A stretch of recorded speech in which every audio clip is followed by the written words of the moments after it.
నిఖిల్ తింటూ ఉంటే అక్కడ నుండి ఇంచు కూడా కదలకుండా నిఖిల్ని చూస్తూ సజెషన్స్ ఇస్తూ ఉంటుంది యశ్విని. ఇక అది చూసి పృథ్వీ వచ్చి కూర్చుంటాడు. పృథ్వీని చూసి విష్ణుప్రియ వచ్చి కూర్చుంటుంది.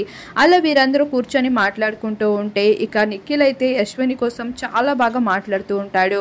యశ్విని చాలా కాన్ఫిడెంట్గా ఉంటుంది. ఈ హౌస్లో తనకంటే ఒక క్లారిటీ ఉంది, అందరిలాంటి అమ్మాయి కాదు అంటూ యశ్వినికి పొగడతల వర్షం కురిపించేశాడు విష్ణుప్రియ ముందే. ఇక అది చూసి విష్ణు అయితే అలా ఏమీ లేదు, నువ్వు తనలో చూడలేదేమో, తను అందరితో మంచి కనెక్షన్సే పెట్టుకొని ఉంటుంది, ఇన్ఫ్యాక్ట్ మాకు కూడా అనిపిస్తుంది అంటూ విష్ణుప్రియ నిఖిల్కి అగేన్స్ట్గా మాట్లాడుతూ ఉంటుంది.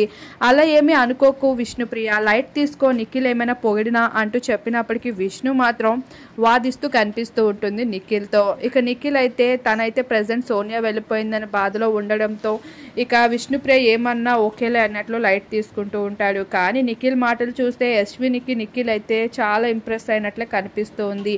మరి రాబోయే రోజుల్లో నిఖిల్ యశ్వినికి సంబంధించిన కొత్త ట్రాక్ ఏమైనా కనిపించబోతుందా అనేది చూడాల్సి ఉంది. మరి మీ అభిప్రాయం ఏంటి ఈ జంట మీద? తప్పకుండా కామెంట్ చేయండి.